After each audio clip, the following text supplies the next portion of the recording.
आवाज सभी को सुनाई दे रही है?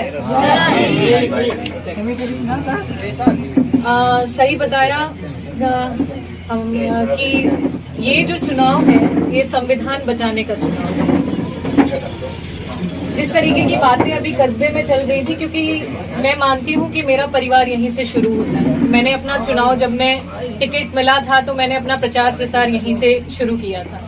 मेरी राजनीतिक जो जन्मभूमि है, अगर मछली शहर है तो उसका जो हृदय है वो कस्बा है, और ये मेरा परिवार है। तो मैं, बहुत सारी चीजें हैं, बहुत सारा कंफ्यूजन भी है, तो मैं उसी पे बात करूंगी। और उसके बाद किस तरीके से हमें चुनाव में काम करना है, किस तरीके से राष्ट्रीय अध्यक्ष जी के कंधों को मजबूत करना है, प्रत्याशी को विजयी बना करके भेजना है, उसके बारे में बात करेंगे। देखिए, जब हम संविधान की बात करते हैं तो उसका जो सबसे बड़ा ढांचा है वो है लोकतंत्र।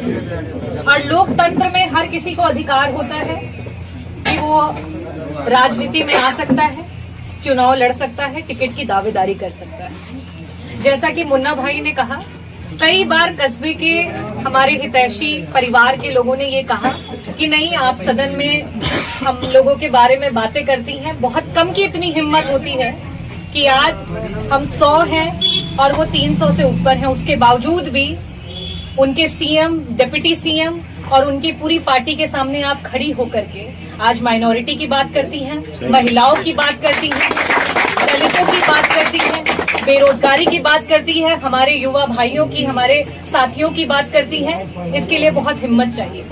बहुत सारे ऐसे लोग थे जो राष्ट्रीय अध्यक्ष जी के पीछे लाइन में बैठते थे, जो पार्टी के लिए बहुत सालों से दिखा रहे थे कि वफादार है, और जिस समय वक्त आया तो वो, आपको पता है कि राज्यसभा में कैसे उन लोगों ने हमारे साथ विश्वासघात किया।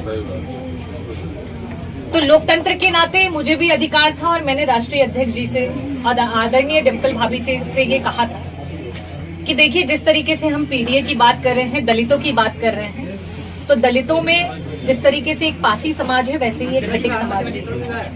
आज अगर हम अदर बैकवर्ड को जोड़ना चाहते हैं, दलितों को जोड़ना चाहते हैं, तो उसमें हमें जिसकी जितनी हिस्सेदारी उसकी उतनी भागीदारी की बात करनी पड़ेगी। और हमने कहा था कि 80 में से कम एक टिकट रागिनी सोनकर को नहीं, खटिक समाज के किसी एक व्यक्ति को आप अवश्य दे दीजिएगा। और ये बात किस लिए कही थी? क्योंकि भारतीय जनता पार्टी ने 3 टिकट दी है इस समाज के लोगों को, उत्तर प्रदेश में, बाकी देश में भी दी, अलग अलग जगहों। तो जब ये बातें हुई तो इसमें ये निष्कर्ष निकला था कि अगर वहां से बीपी सरोज लड़ेंगे तो हम यहाँ से सरोज प्रत्याशी नहीं देंगे। और यहाँ तक कि सबको पता है, ये चर्चाएं चल रही थी कि बीपी सरोज जी का टिकट कटेगा, क्योंकि उनका बहुत विरोध है। तो मेरे लड़ने की संभावना तो पहले से ही बहुत कम थी, क्योंकि ये संभावना थी कि बीपी सरोज जी चुनाव नहीं लड़ेंगे। मैंने अगर टिकट के लिए बात की थी तो सिर्फ अपने समाज के लिए कही थी, क्योंकि मैं पीडीए को मजबूत करना चाहती थी, राष्ट्रीय अध्यक्ष जी के कंधों को मजबूत करना चाहती थी, समाजवादी पार्टी को मजबूत करना चाहती थी। उसमें बाद में ये किसी कारणवश वो निष्कर्ष निकला कि जब 27 का चुनाव आएगा तब खटिक समाज को उसमें नंबर ऑफ सीट्स बढ़ाई जाएगी और भागीदारी को बढ़ाया जाएगा। उसमें बात हुई और वो वहीं खत्म हो गई। अब हमारे बीच में प्रत्याशी, अब हमारे बीच में चुनाव है, लेकिन इसको इस तरीके से बनाना कि इसमें कोई विरोध कर रहा है, कोई ऐसा है, कोई वैसा है। देखिए, आज एनडीए की सरकार क्या कर रही है? एनडीए की सरकार ये कर रही है कि हमसे पूछ रही है कि हम गद्दार, हम देशद्रोही हैं।